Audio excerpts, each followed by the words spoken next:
देवी की उपासना मन, मस्तिष्क, सौम्यता, शीतलता, संकोच की भावना, भावुकता, कल्पना, सौंदर्य, लज्जा यानी कि सर्व, कोमल, संवेदनशील, माता, बुद्धि, कोमलता, आकर्षण, प्रेम, विवाह, रोमांस, महिलाओं में खांसी।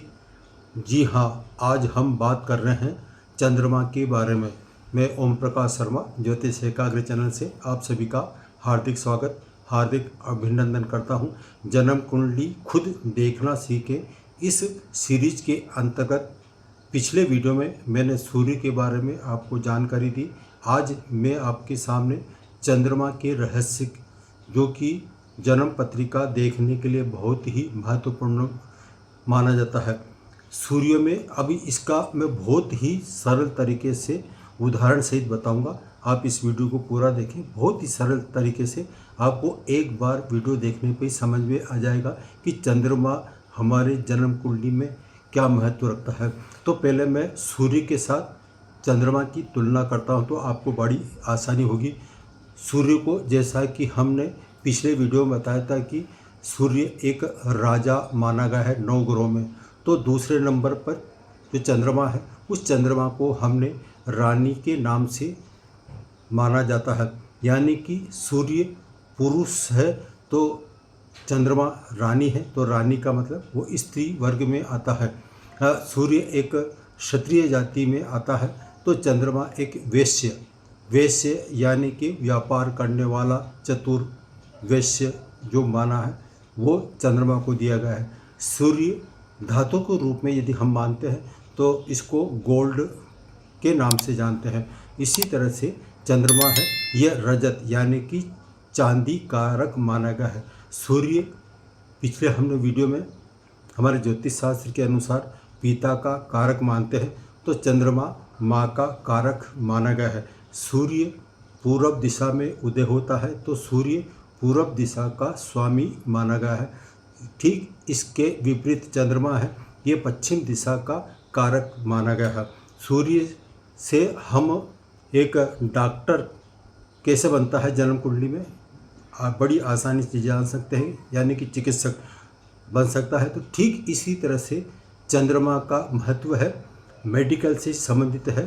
तो मेडिकल स्टोर हुआ, ऐसा डॉक्टर जो क्लिनिक वगैरह बड़ी बड़ी दुकानें खोलते हैं, अस्पताल प्राइवेट, वो सब चंद्रमा के अंतर्गत आते हैं। चंद्रमा जिसका जितना मजबूत होगा वो मेडिकल के क्षेत्र में उतना ही उत्कृष्ट प्रदर्शन करता है। तो इस तरह से सूर्य से हमने राज्य सरकार से मिलने वाले लाभ के बारे में बताया है। तो चंद्रमा जो है ये राज्य सरकार की कृपा का पात्र माना जाता है। जो राज्य सरकार की या कोई सी भी सरकार हो, उसकी कृपा का पात्र यानी कि मेहरबानी सरकार की तरफ से मिलती है, तो वो चंद्रमा के कारण मिलती है। तो यह हुआ कारक तत्व। सूर्य को दिन में बल मिलता है, क्योंकि कारण क्या है, सूर्य पूर्व में सुबह उदय होता है और शाम को अस्त हो जाता है। ठीक इसके विपरीत जो चंद्रमा है, सूर्य के बाद में चंद्रमा रात्रि में बलि माना जाता है। रात्रि में खुद रात्रि बलि कारक ग्रह माना गया है। चंद्रमा से प्रभावित व्यक्ति जितने भी हैं जन्म पत्रिका में देख सकते हैं, तो जो रात्रि में अधिकतर सक्रिय होते हैं, रात्रि को काम करते हैं, किसी भी प्रकार का कार्य करते हैं, उनकी कार्य क्षमता रात्रि में अधिक होती है। रात्रि में जो नौकरी करने वाले व्यक्ति होते हैं या फिर खुद का बिजनेस करते हैं, वो चंद्रमा से प्रभावित होने के कारण रात्रि में मुनाफा कमाते हैं या कार्य करते हैं। ज्योतिष शास्त्र का एक नियम है कि जन्म लग्न के अलावा चंद्र लग्न, यदि हम किसी की भी जन्म पत्रिका देखते हैं तो लग्न पत्रिका देखते हैं। लग्न जिस राशि में जन्म हुआ है उसको लग्न प्रथम स्थान पे, जैसे 8 लिखा हुआ है तो वृश्चिक राशि D1 चार्ट होगा। इसी तरह से चंद्रमा जिस राशि में स्थित होता है, जैसे फॉर एग्जाम्पल कर्क राशि में चंद्रमा है, तो चंद्र कुंडली जब हम बनाते हैं तो चंद्र कुंडली में चंद्रमा 4 पर स्थित रखते हुए, यानी कि प्रथम स्थान पर 4 लिखेंगे फॉर एग्जाम्पल, और उसी से हम चंद्र राशि को ज्ञात कर सकते हैं। तो D1 चार्ट जितना महत्वपूर्ण स्थान है उससे कहीं गुना चंद्र कुंडली का माना गया है। फलित लग्न से भी हमें फलित करना चाहिए और व्यक्ति का जिस नक्षत्र में जन्म होता है उस नक्षत्र के स्वामी के अनुसार जब जन्म होगा तो उसकी महादशा उसी दिन से लागू होगी।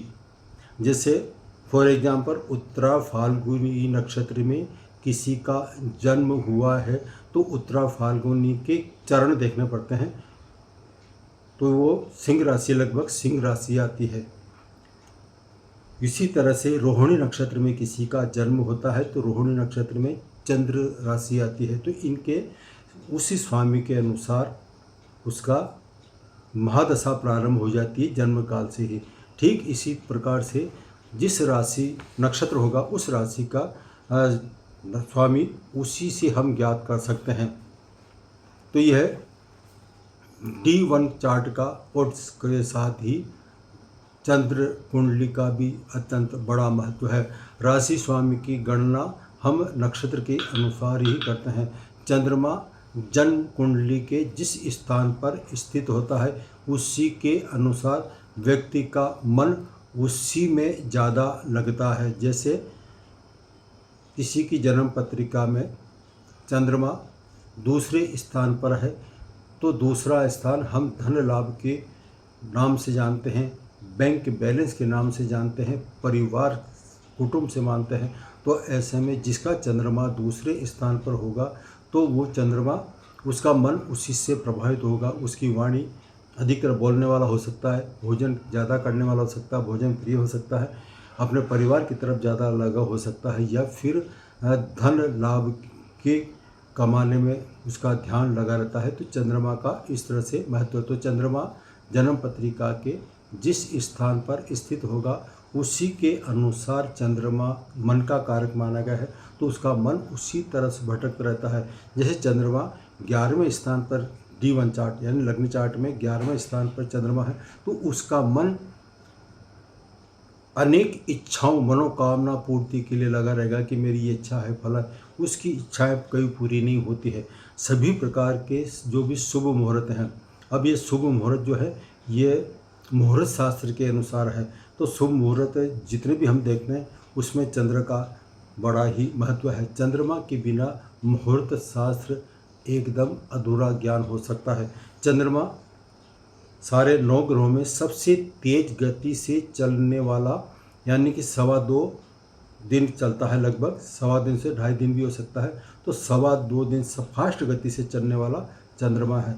जबकि सूर्य का गोचर 30 दिन में एक राशि से दूसरी राशि में चला जाता है। इसी तरह से इस चंद्रमा का गोचर 2.25 दिन के लगभग रहता है। चंद्रमा जो कि 2.25 के लगभग एक राशि में गोचर करता है।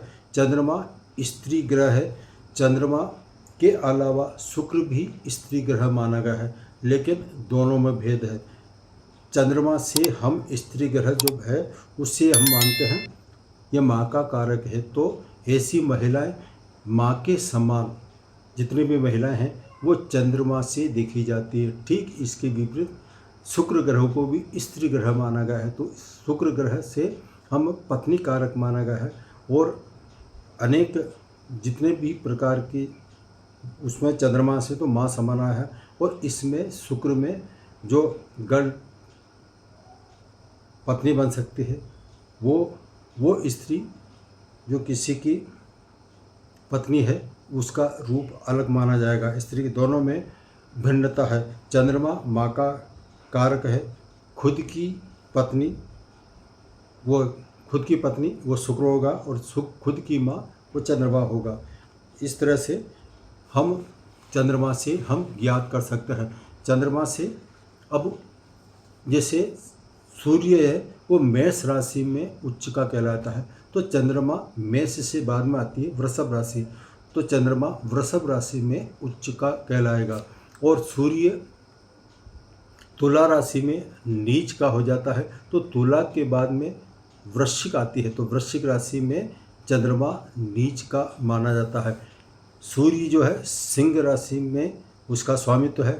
तो चंद्रमा कर्क राशि का स्वामी माना गया है। तो चंद्रमा से अनेक प्रकार के शुभ और अशुभ परिणाम हमको देखने मिलते हैं। जितने भी अधिकतर राजयोग हुआ, शुभ योग हुआ, धन लक्ष्मी योग हुआ, अनेक प्रकार के जितने गज केसरी योग हुआ, अनेक प्रकार के जितने भी योग हैं वो योग सिर्फ और सिर्फ अधिकतर चंद्रमा से ही हमें ज्ञात हो सकते हैं। जैसे फॉर एग्जांपल चंद्रमा के आगे के स्थान पर कोई भी ग्रह नहीं है और चंद्रमा से ठीक पीछे की तरफ यानी कि चंद्रमा से दूसरे स्थान पर और 12वें स्थान पर आगे पीछे कोई ग्रह नहीं है, तो इसको केमद्र योग नाम से हम ज्ञात कर सकते हैं। केमद्र योग एक दरिद्र योग माना जाता है और राज योग जो है वो चंद्रमा जिस राशि में स्थित है और उसके साथ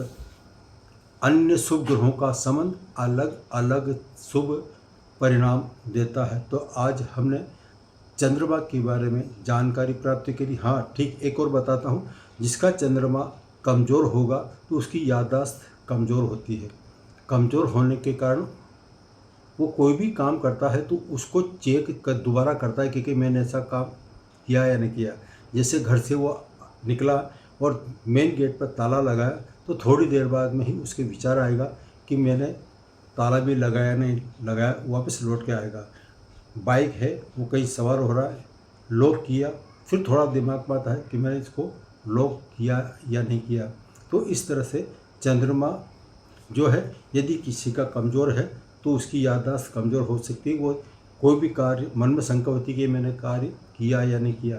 इसके अलावा चंद्रमा जिसका पीड़ित अवस्था में होता है तो ऐसे लोगों को मानसिक रोगी तक हो सकते हैं। किसी का चंद्रमा कमज़ोर है तो सर्दी जुकाम वगैरह मौसम भी जो बीमारियां हैं उसके बहुत जल्दी हो जाती है। तो आज हमने चंद्रमा के बारे में जानकारी प्राप्त की। अब मैं अपनी वाणी को विराम दे रहा हूँ। सभी को जय श्री कृष्ण।